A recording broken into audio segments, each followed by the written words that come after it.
Well, it's a great pleasure to have a chance to connect with our favorite lawyer, Krista Clendenning with Traditional Law. So welcome back, Krista. Hi, Grace. Thank you. Glad to be back.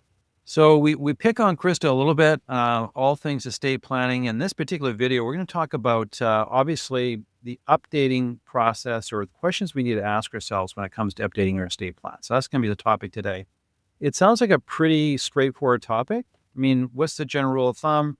You need to update your estate plan when there's changes to your personal or financial circumstances, or in terms of your family situation, or even maybe your financial situation. There's trigger events that could really force you to look at your estate plan, or you should, or every 5 years. And that's a good rule of thumb too, because as Krista will likely confirm, there's just changes that go on in estate law, tax law that could impact how your last will and estate plan was drafted. So we're going to pepper Krista with some questions, and it's always enlightening. So I think everyone watching will enjoy. Before we get into the conversation today, Krista, maybe just give everyone just a quick outline of your background. So what's your area of expertise you focus on, and a little bit about the firm that you're part of? Yeah, absolutely. So I'm a partner with the firm Traditional Law here in Winnipeg, and we do some work for not only Manitoba clients. We have a little bit of practice that goes in Ontario as well as Alberta.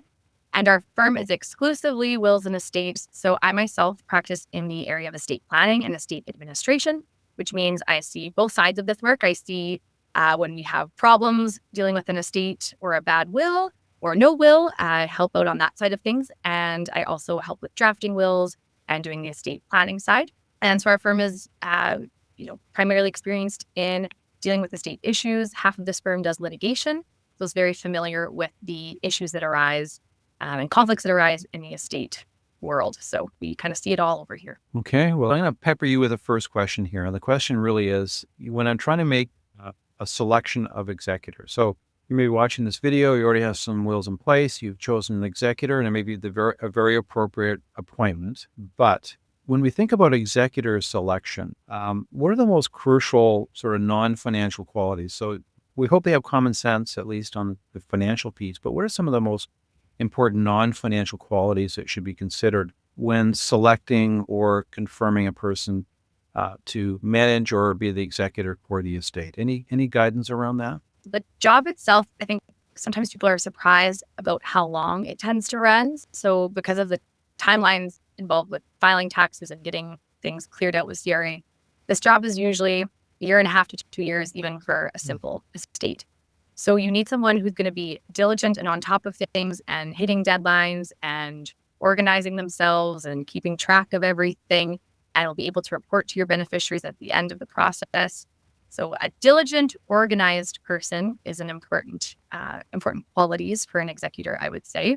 And I tend to see like a tendency of picking the oldest child, but the oldest child isn't always the one best suited for this role necessarily. And there can be other complications too. So another one that comes up is just non-resident executors. The most diligent and organized child might be the one that's moved to the U.S., but that presents a number of other issues if you appoint a U.S. resident executor.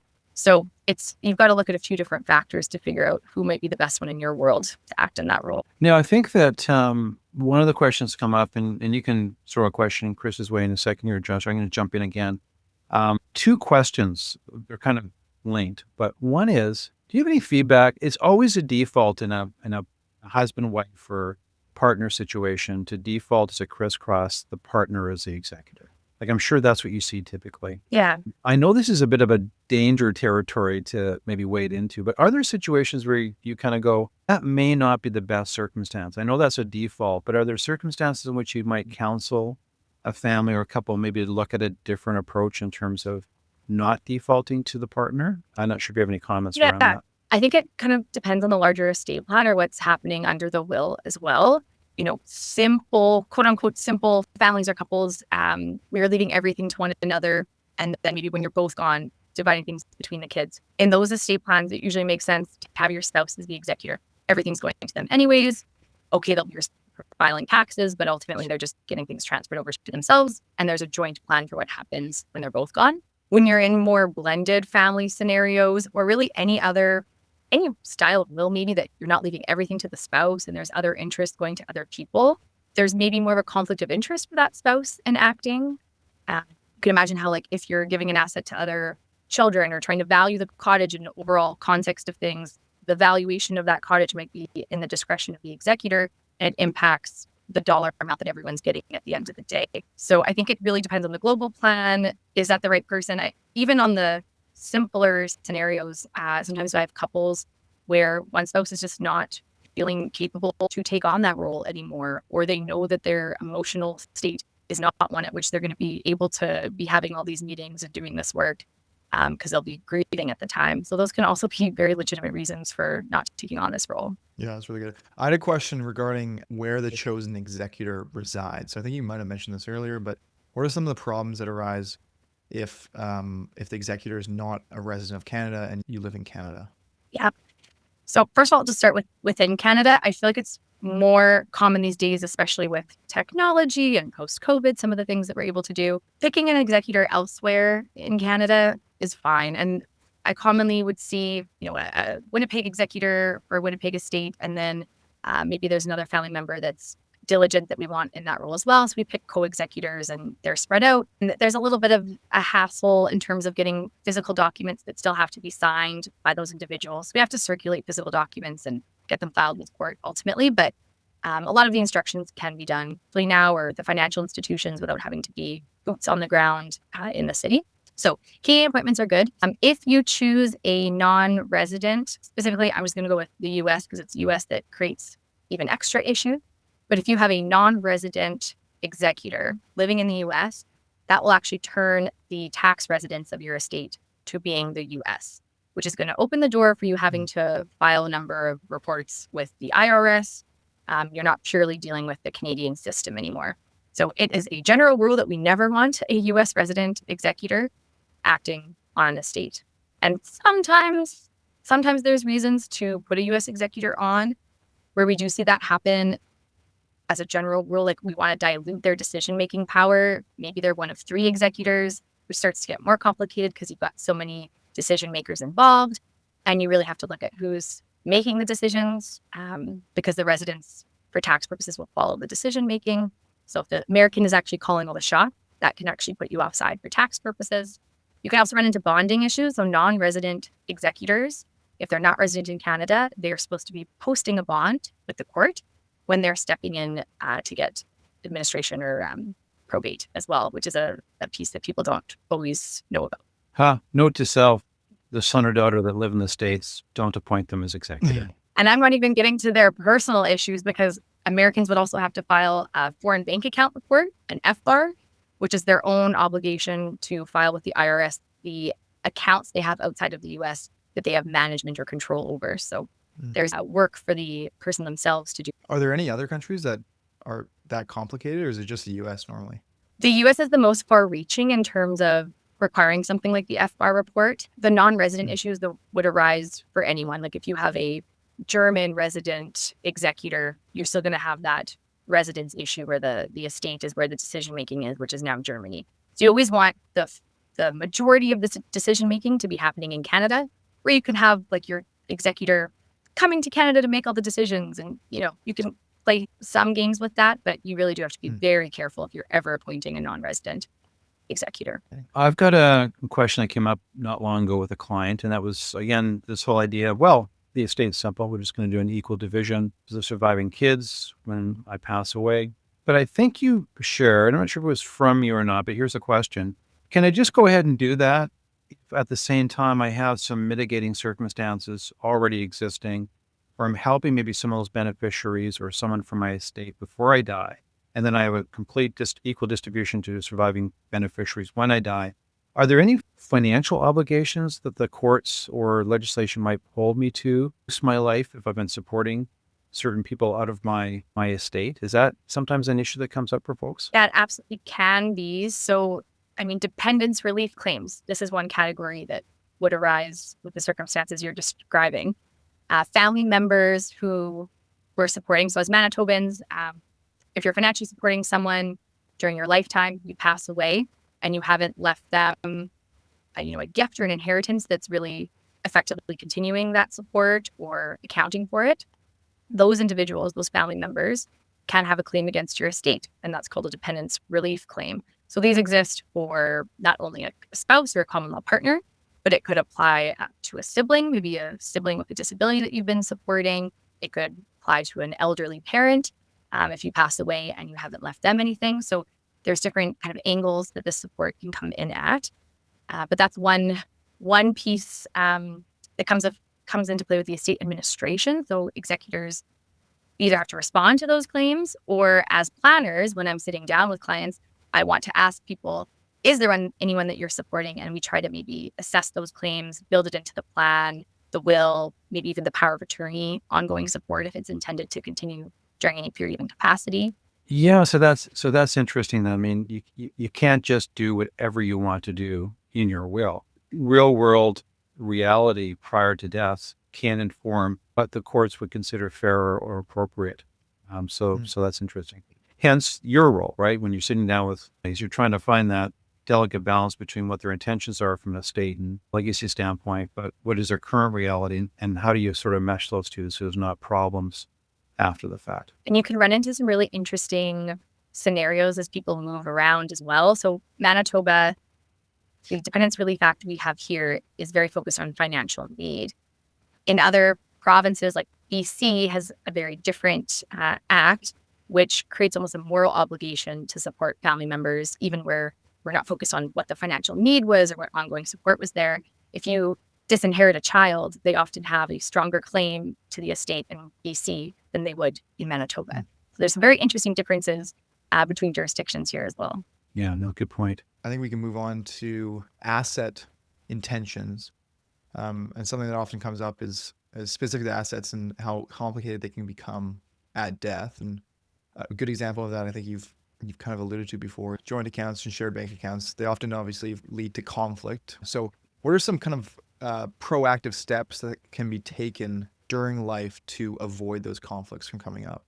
Yeah, so proactive steps. One thing I like to do is add a direction in the will that says what your intention for the account is. That provides clarity. And as long as that continues to be the case in the intended treatment for the joint account. So joint accounts, if we're talking about accounts between parents and children, there's often a kind of presumption underlying that money in a joint account is the parent's money. And unless there's a clear intention that that money is supposed to go to the child and be the child's on their death, there can be an argument there that the money is supposed to be given back to the estate and it's part of the global estate to be distributed. So I usually have a discussion with my clients about what their intention is for these joint accounts.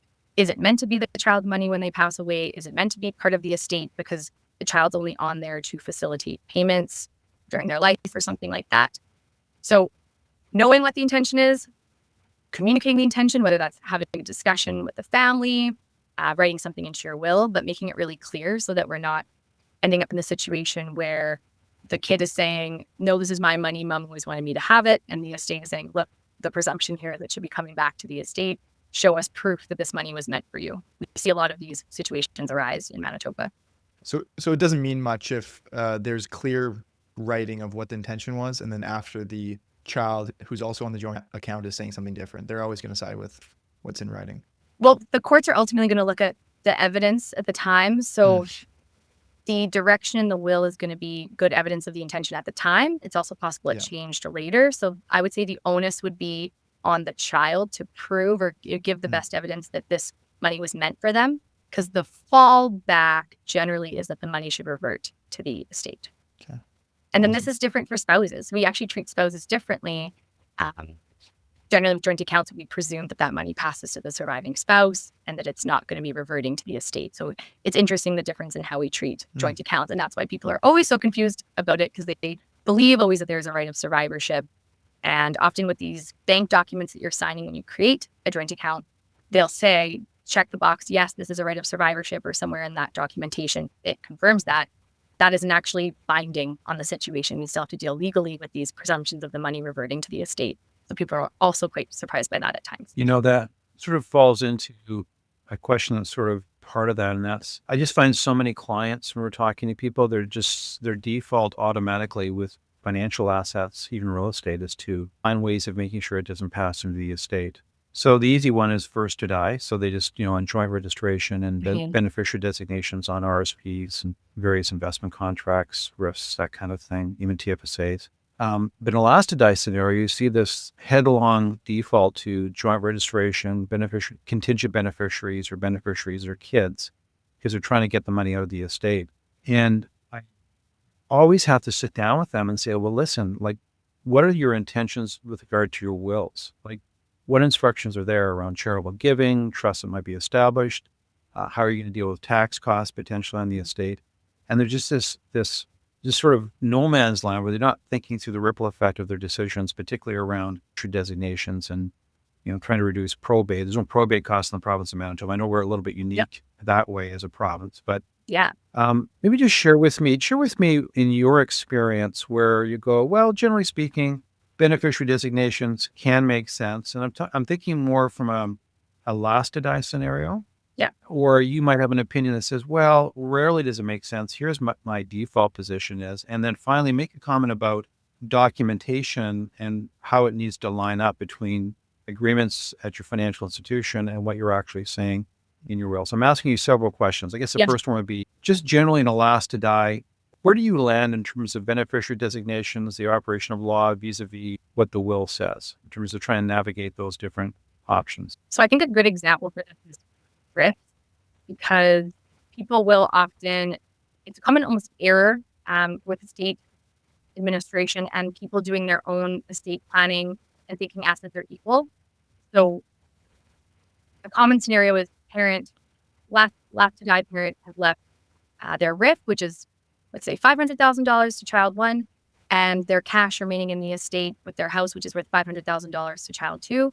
And the RIF is designated directly to that child one, and the rest is flowing through the estate. That RIF is going to have a tax bill on it. And let's call that tax bill at 50%, $250,000. The result of that is the child who gets the RIF gets the full $500,000 RIF paid out to them. The estate has to pay the tax bill of $250,000, and now we're only left with about $250,000 in assets and other expenses and whatnot flowing to child two. So people don't think about the tax ramifications, especially when it comes to RIFs and similar plans as those. The TFSAs, they don't have obviously the same tax element to them, so I'm generally less worried about the distribution directly out and making sure we have sufficient assets in the estate to pay taxes. But another thing I talk to clients about is the impact of an out-of-order death. So where we have 4 kids and the kids have, there's grandchildren, and the intention is if a child predeceased me, that their share passes through their descendants. So those grandchildren are going to get the money if that child's passed. If we direct by beneficiary designation all that money to go 4 ways, we can end up with an unequal division if someone does predecease. So if that child passes away and they were named as a 1/4 beneficiary on the RIF, that 1/4 of the RIF money comes back into the estate, and the estate plan, the will usually says, divide this 4 ways into these shares. So you end up with that 1/4 coming into the estate getting divided 4 ways, and you don't get the money into the hands of those grandchildren in the same proportions that you intended to. So where we have larger plans, more beneficiaries, I like to direct all the money into the estate, have these RIFs payable to the estate, have TFSA payable to the estate, the life insurance. It's all in one pot. You're paying all your taxes and expenses out of that pot. And then the will says, these are the shares, this is the division amongst everyone. All the money's flowing in that manner. So you don't end up with these redirections of wealth in ways that are kind of unintended. That's fascinating. All right. I think we can jump to potential challenges or claims against the estate. So if someone plans to exclude a beneficiary or exclude a spouse or partner from a large portion of the estate, are there any legal claims or rights that should be anticipated before that? If someone is intending to exclude a beneficiary, so like a child as an example, or a spouse. Or a spouse. Yeah, partner or spouse, yeah. Yeah. So spouses in Manitoba, just like common law partners, they actually have equal claims, and that is not the case across the country. So in Ontario, as an example, I sometimes have work over there, and common law partners don't have the same level of rights that we do in Manitoba. So Manitoba, they're basically the same. And there's generally 3 categories we're looking at. The first would be homestead rights. And homestead rights are the right of a surviving spouse or common law partner to continue living in the family home for the rest of their days after the first partner dies. So homestead rights can apply whether a couple jointly owns a home, or if the first to die spouse was the sole owner of the home, that surviving spouse still has a right to live there. And people might not be aware of that. They might think, okay, I'm going to leave my house to my kids. It's fine. But that doesn't, work because of the homestead rates and the ability for that spouse to register their life estate interest, register an interest and retain that house for their lifetime.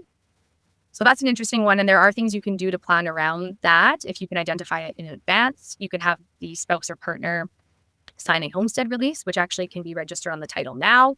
So when the person passes away, that spouse has already waived their right to the homestead interest. So that's one category of claim. The other one is family property claims. So this is the accounting and equalization concept that we also see on separations. But that concept still applies when we have a death. When the couple's still together, one of the members of the couple passes away, the surviving couple, if they even left nothing under the will, they're still entitled to that kind of an accounting on death. And it actually brings in more assets than you have in a separation. So if there's life insurance paying to other parties, or if there's registered investments like the RIF or the TFSA paying to the children, those assets actually get clawed back into the calculation.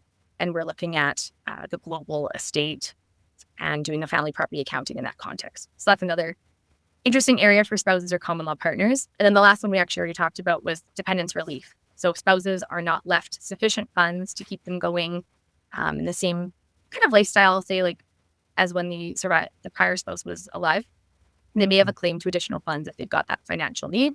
And that can be in addition to the family property claim or in addition to the homestead claim as well. So it's kind of a way to top things up depending on the financial need of that spouse. Do they mainly look at just what the funds were before the party passed away to determine what counts as whether or not they need additional? They will look at that surviving spouse's ability to support themselves. What income do they have coming in? They'll look at what support was that now deceased spouse providing before they died. What other resources or ability does that surviving spouse have to earn an income or, go get a job, etc. Yeah. So it's a really long set of factors actually that the court will look at. I was talking with clients about an ongoing dependence relief claim we're dealing with on an estate today. And to assess or predict what that claim is going to be, it's really hard to know because it's so many factors, and ultimately it's up to a court's discretion to decide based on this circumstance and the assets of this estate, what they're going to award to that spouse. And of course, based on their particular financial need. Can I just go back to just a question we were talking about in terms of clarifying asset intentions and beneficiary designations? Have you experienced situations, Krista, where clients unintentionally, they walked into their financial institution and signed on the RIF account agreement, let's say, that they wanted their kids to be equal beneficiaries on death, let's say. But the will says something very different. The will says they want, like you said in your example, all the assets sort of getting consolidated into the estate. The executor now is dealing with it, calculates taxes, remits taxes, gets the clearance certificate from CRA, does all the right things administratively, and then releases assets. Is it correct that the application at your financial institution will supersede the work you'd previously done on the will? That the will loses all claim over those assets? Is that essentially what happened? Yes. So the rule is the most recent designation. So you can make a beneficiary designation for investments or life insurance directly with the financial institution, or you can make it in a will. There's a way to make it in a will too. So whichever is more recent. So if I go to the bank on Monday and I sign a designation form, and then Friday I sign a will, that will is now overridden the prior one. And if I go back to the bank the next week and do a new designation, now that's the one that applies. So it actually creates some interesting dynamics on death because we have to be sure that these designations are the most recent ones and ensure that they didn't go back to the financial institution, do something more recent, sign something else that is revising them. And it is also a really key one to make sure it gets updated. I find this to be an issue on separations as well, because on a separation, there's no automatic removal of your ex-partner on these designations. And the divorce doesn't even legally change that as it relates to the designation. So you do need to make sure you're revising those things at those times as soon as your beneficiaries change so that the money is not getting into the wrong hands. I've seen out-of-date designations. It's a regular problem, and there's not anything you can do about it. If that's the most recent designation, it doesn't matter that the spouse needs the money or someone else was expected to get the money. It can go to the ex-partner. It could go to a sibling. It could go to a parent that is estranged. I've seen it go to the wrong person a lot of times. Yeah, isn't that crazy? And there's no real recourse. You think circumstances would clearly indicate what the intention would be in that circumstance, but those documents at the end of the day kind of rule things. One other question around the assets is the one that we come across a lot, although I haven't seen I haven't seen clients deal with it differently than what is the norm, but the concern is in a second marriage, you've got the inheritance lottery concern, right? So you've got partners, husband and wife. They both come into the relationship with kids and maybe grandchildren. They both have financial assets. Not always am I seeing prenuptial agreements or marriage contracts, but certainly I see the intention that in a first to die, the assets get passed on to the kids, and they don't go. Their intention is not for it to go to their second spouse. That spouse has their assets; will be fine financially. At least that's the theory. It sometimes breaks down a little bit when they find out, though, that there's no way of deferring the tax. So they kind of are confronted with a situation that for the surviving partner, that asset base could be deferred on a tax deferred basis. And now you're getting into a much more complicated discussion.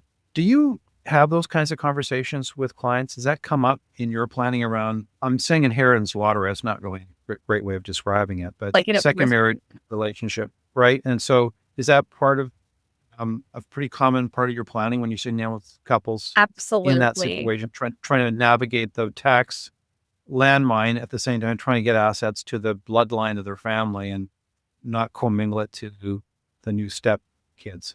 Yeah, I think this comes up with blended families, which are, of course, are like very, very common. And I find there's a real spectrum in terms of the planning. And I often like describe the spectrum and then ask the couple, like, where do you feel like you fall on the type of plan you want? And on one end of the Yeah. spectrum, we've got probably the opposite of what you're describing, in that we've got a couple who is intending to leave everything to each other. So if I pass away, my spouse is surviving, I want them to have everything, live out their days. But when we're both gone, we want our kids on either side to split the money. And that's the intention. And in those scenarios, the issue is that surviving spouse could revise their will, cut out the first to die's children. And that's the exact inheritance lottery you're describing. So our Exactly. solution in those cases is to do what we call an estate plan agreement. So it's kind of like a cohab or a prenup, but it's related to your estate. So it's an agreement that if I die first and I leave you everything, my spouse, you're obligated to leave 50% of your estate to my kids, or whatever the arrangement is. The percent can change and the beneficiaries can change, but we're each binding ourselves that whoever dies first, their beneficiaries are going to get X amount of what's left at the end of the day. So that's our common strategy for dealing with things on that one end of the spectrum. On the other end of the spectrum is what you described, which is, look, we both came into this with our separate wealth, and there's no intention for us to leave anything to one another. We're both going to be okay. When I die, I want it all to go directly to my kids, and my spouse doesn't need anything. And that's fine. But then there are spousal claims still that we need to address. So we talked about family property claims and the equalization that exists. We talked about homestead rights and then these dependent relief claims. So there's waivers and quit claim deeds, we call them. So different ways that you can have the spouse sign off in advance that they're not going to bring a claim. And that's often the planning we do in those scenarios. But there's still, no guarantees with that. That surviving spouse also always has the ability to bring a dependence relief claim. Our law says that you cannot contract out of that, because the idea is if you have this financial need and you're being supported by your family member, like, you should still have the right to pursue it. So you can't fully contract out, but you can take steps to mitigate it. And you never know. Couples always say, I trust you 100%. This person's not going to do this. It's not always that person, though. Sometimes it's family members. I've seen, we had a really interesting case come out of Manitoba a couple of years ago where the alleged common law couple, who maybe had separated, maybe together, it was actually both had lost capacity, and their attorneys were fighting this out to try and get money, into the estate. So it's not necessarily that person. It could be, there are very different circumstances that kind of lead into these situations. Hence the importance of reviewing your estate plan on a regular basis and Absolutely. keeping it current and making sure your documents at your financial institutions match what your intentions are from an estate planning and will planning standpoint. Yeah. Any other questions, Josh, before we sort of round off this particular conversation? No, I was just laughing because we just harp on the importance of planning in every single video we post. And Yeah. it just sounds like it's quite the same in your world. But Absolutely. And I can tell from my other side of my practice, the happy side is the planning and putting it all together nicely. And when I run these estates later, like so smooth. But the other side of my practice is messy, complicated, wrote up my own document. No one talked about what the plan was, like didn't know specifically what they owned and what was in the company, like all these messy situations. And these are the ones that become a large part of my life because it takes us to whatever many years to wrap these things up. And it's hard on everyone. I much more rather work on a well-planned estate than these other ones. But yeah, I can't imagine. Yeah, that's a really good way of sort of closing it. I mean, we talk, like Josh said, about the planning. And it's sometimes the default for people is to hire someone to do a financial plan or a lawyer to do a estate plan. And the default always is cost. But you see so many circumstances where that upfront planning saved so much money and so much time. And everyone was on the same side of the song sheet in terms of what the intentions were. And that's really how people need to sort of look at this area. So Krista, thanks so much for sharing some of your wisdom today on things to think about as you're looking to update your estate plan and keeping it current. And again, for any of you watching the video, there's going to be additional information on Krista, her practice, and her contact information as well. So thanks again, Krista.